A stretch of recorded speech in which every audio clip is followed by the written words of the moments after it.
Welcome to Spiritual Psychic with Sarah Wiseman, where you'll learn how to unlock the secrets of spiritual intuition and your own psychic gifts. Here's Sarah.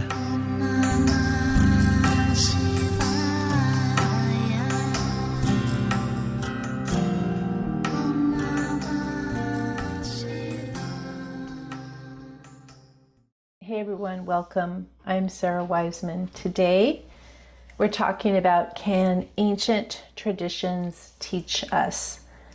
Learn why humans have been exploring spirituality for eons. So, can ancient traditions teach us? And of course that answer is yes. However, when we work with ancient traditions, whether they're pagan or shamanic or any kind of religious tradition, or any other mystic ancient path, I think it's important to take a look at where in history people were with their belief systems and take the ancient traditions and translate them to our understanding now. So, for example, if we're working with a Celtic, maybe a Celtic pagan or animist tradition where we're working with nature, when we think about the tradition that was taking place then, we want to consider what was nature like for those people at that time. Most likely they were living pretty close to nature. They were experiencing the seasons. They were, they didn't have technology, so they had a closer relationship.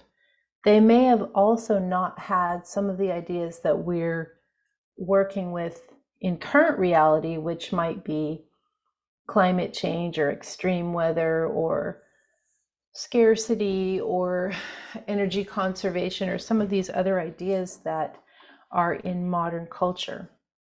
Now, those ideas may or may not have anything to do with a particular practice that you're working on, but they may.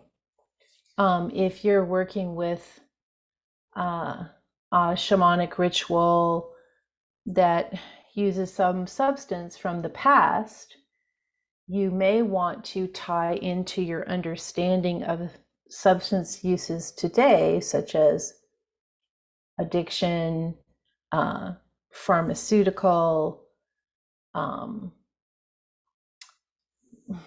mainstream popularization of substance. You just want to look at the whole thing. If you're looking at a religious practice, then of course it's quite different, because usually with the bigger religions or the older religions, you've got these organizations stacked on top of the religious practice itself, and those may or may not be something that you align with.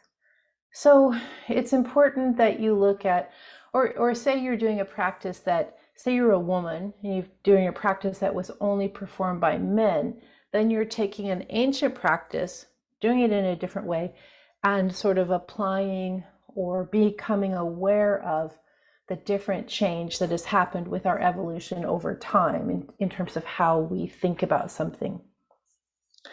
What I prefer to do myself is, especially, I really like things that are animist in nature. And animist roughly means that you accept the gods in everything, and every branch and twig and tree, and that it's all communicating all at once. That's sort of how I look at that word loosely.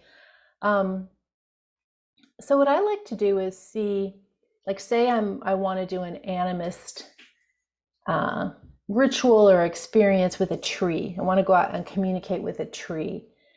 And so in the past, probably the trees were more soft. There weren't as many humans around. They were probably not under duress of climate change.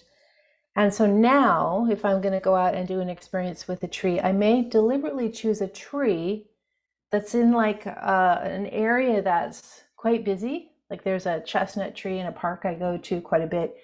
But there's not always people around, but there's a few people that are usually around in that park. It's sort of a park for people who want to be alone, but then there's a lot of people doing that. And then the chestnut tree is most likely experiencing some level of weather change. So I'm going to go in and communicate with the tree with some of those ideas in my head.